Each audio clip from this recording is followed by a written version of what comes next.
Hi, welcome back to the Medicare Show. I'm your host and Medicare advisor, Jeffrey Kuhn.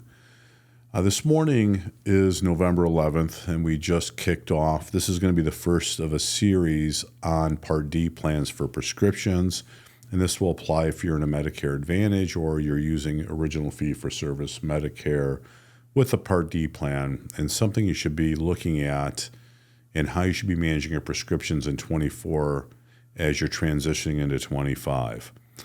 I thought this was a very, very relevant podcast as we've been meeting with a lot of people. When I say a lot, it's a lot of people.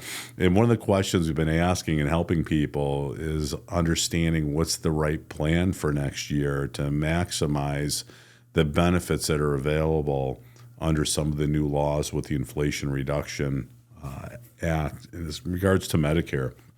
And one of the things I've noticed that I'm having to inform people and stop people doing is getting 90-day prescriptions filled. You know, it's November, and that's going to carry over November, December, January. Now, there's a case to say, well, is it cheaper to do 30 days versus 90? For a lot of the expensive drugs that people are currently in the donut hole, AKA the coverage gap. And, you know, in the past couple of years, they said they got rid of it. They just changed the name, so call it what you will. But the donut hole is a very, very expensive place to be. And those of you that are in it, you know exactly what I'm talking about. Your prescriptions, when you go get them filled for some of these drugs, $200, $300, $400. You're paying 25% of the retail price. Now, depending on the insurance that you have, they all treat 90-day prescriptions a bit differently. Some give you a little bit of a discount, some give you a greater discount. But the fact is you're paying in the donut hole 25% of the retail price of the drug. And we've been advising our clients to stop getting 90-day prescriptions for those that are impacted by the donut hole. If it makes financial sense to do so, we only want to get prescriptions filled through the end of this year. And why is that? Well, it's pretty simple. First and foremost, we don't want to be paying 25% of the retail price for prescriptions that we're going to be taking next year, because that is an amount that might be applied or it will be applied towards your 2025 out-of-pocket max.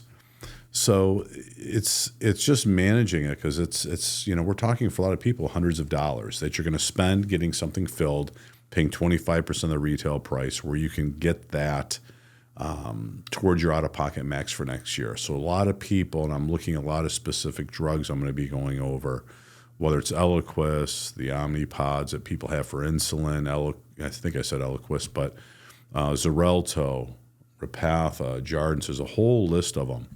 So you want to take a really close look at what you have left for the rest of this year and get yourself to the end.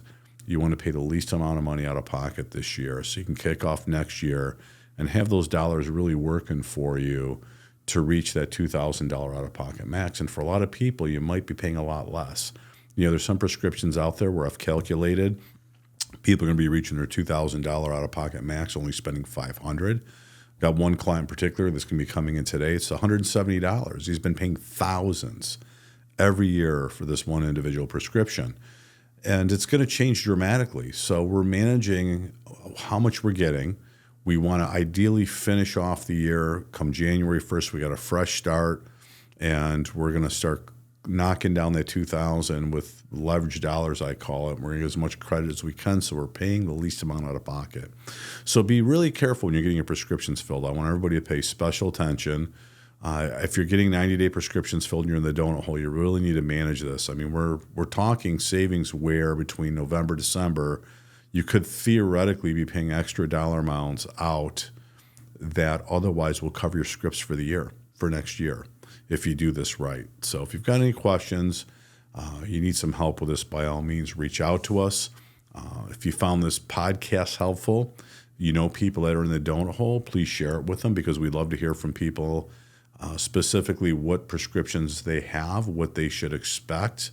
And we'll be going over various ways the plans charge for those prescriptions and how it's going to impact what you're going to pay next year. So I want to thank everybody for joining. And again, if you can spread the word about the podcast, then this, I'm sure, will help other people manage what they're paying out this year and dealing with very specific prescriptions. We're going to start with some of the most popular ones in our upcoming podcast. Thanks again. Please like and subscribe to our podcast. We appreciate you joining us. Bye-bye.